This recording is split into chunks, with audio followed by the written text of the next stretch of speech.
There is a hole inside you. Your sense of who you are, where you belong, and why you still are here have all been slowly flowing out of you for some time now. You have become quieter, stiller.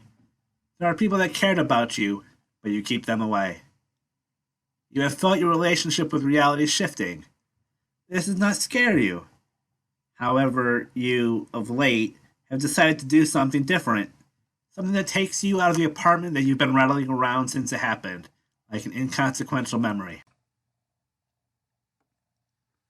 Hello Internet, Mike Bertolini here, and today I'm going to be playing the solo role-playing tabletop game Nagoyama Graveyard by Greedy Gorgon Press. It's a fairly simple journaling game. You roll either an 8-sided die or a 6-sided die to determine what chores you'll be doing.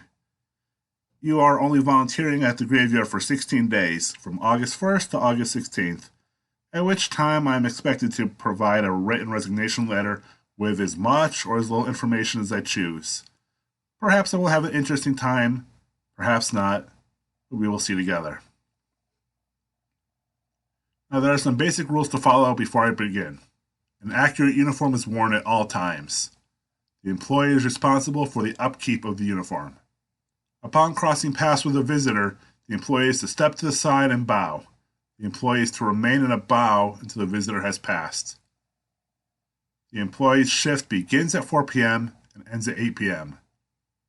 The employee is to complete one approved chore per hour. The employee is to be aware that Oban is from the 13th of August to the 16th of August. A different chore list is completed during that time. The employee agrees to work for 16 days. At the end of employment, the employee must provide a written statement of completion and return the uniform in the manner in which it was borrowed. The cats are not to be encouraged. So, without further delay, let's begin our volunteer work at Nagoyama Graveyard. August 1st. 4 p.m. Today I started work at Nagoyama Graveyard. The chief gravekeeper was nice, but adamant that I follow all of the rules. I am curious about Rule 8 and wonder if cats are as much of a problem as stated. I decided to start my first chore when I encountered something a little peculiar. I started walking through the graveyard, following one of the paths, when I noticed a gravestone out of place. Now, I never visited Nagoyama before, and I'm not familiar with the way things are arranged, but I have my doubts that a gravestone be put in the middle of my path. I walk around a few times, inspecting it and the ground. Perhaps the stone was dragged to scare me, to make me nervous. All it did was reassure me that I was not as alone as I felt. I decided to continue on my way. 5 p.m. The first approved chore I decided upon was to clean some of the stones. It is a habit that stones be decorated with gifts and offerings to the deceased, to placate their spirits and urge them to rest. Considering that the Festival of Death is a few weeks away, such offerings aren't a surprise. However, some decorations can spoil others and insult the living as much as the dead. It is my responsibility to make sure that everyone who comes to Nagoyama enjoys himself. 6 p.m. I knew that the cats would be a problem.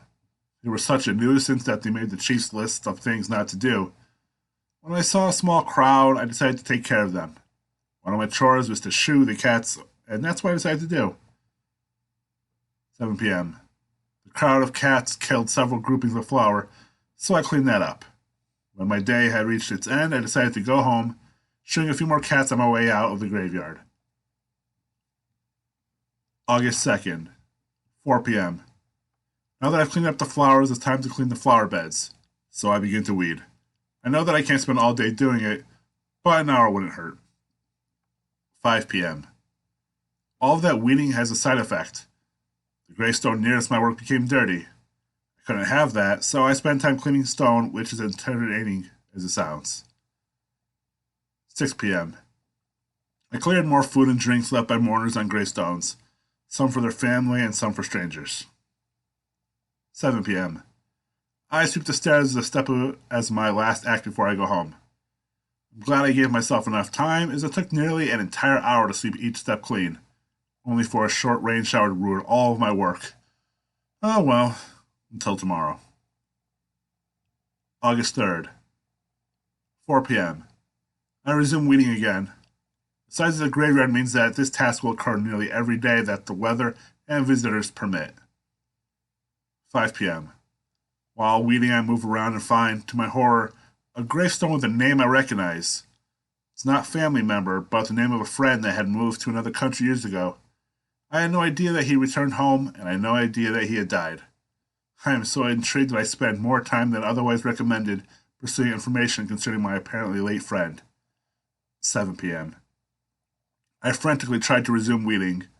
The chief would be extremely angry when I crossed my path and sat on the stone in front of me. That, in itself, isn't strange. There are many cats in Nagoyama. The strange thing was this one spoke. It introduced itself, and asked me many questions that I don't remember answering. I still shudder to think about it and can feel my mind slipping further away from reality. What is and is not normal has never been right in my mind, yet this has gone so far as to shadow what little remains. I do not know how much I can endure. August 4th, 4 p.m. I decided that the speaking cat wouldn't offend me.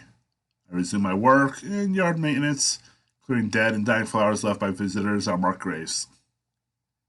5 p.m. The chief was angry with me. It took a lot of time expressing his anger. I did a little work the day before. It cost me a great deal of time, but I resumed my work as soon as possible. 6 p.m. When I cleaned the dead flowers to my satisfaction, I resumed weeding. 7 p.m.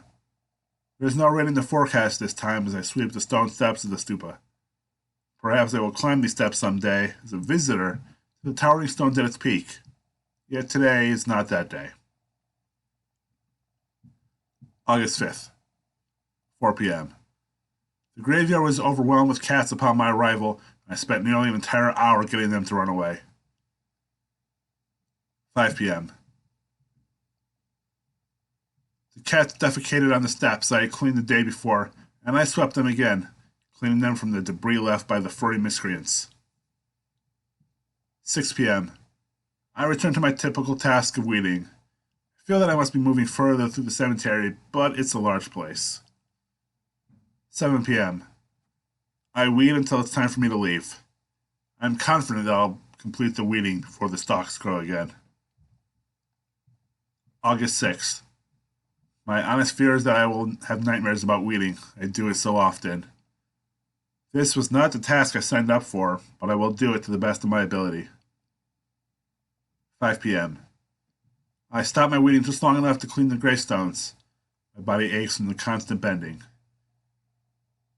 6 p.m. As soon as I am able, I return to weeding. 7 p.m.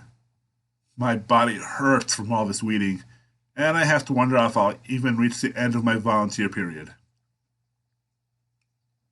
August 7th, 4 p.m.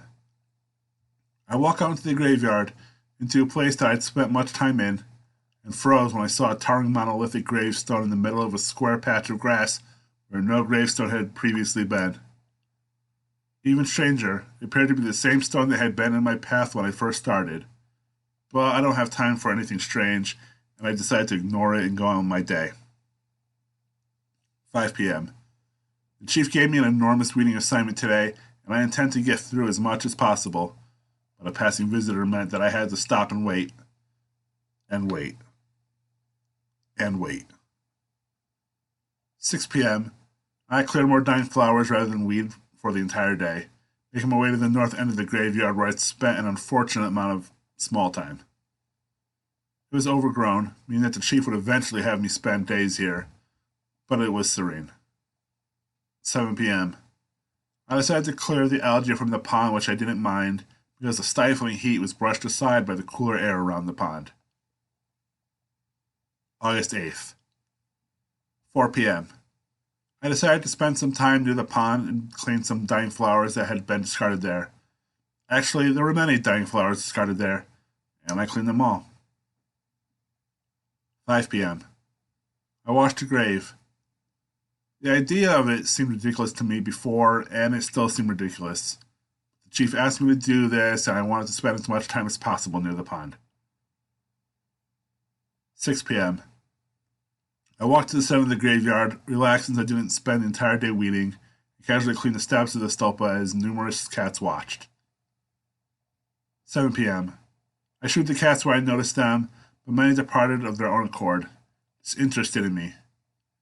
I didn't see the cat that had spoken to me a few nights earlier, and I honestly didn't know if I could see that cat again. August 9th, 4 p.m. I was informed that the graveyard was to be visited and needed to be presentable, so the chief had me cleaning all of the gravestones. It was also my duty to ensure that no other gift was left behind. 5 p.m.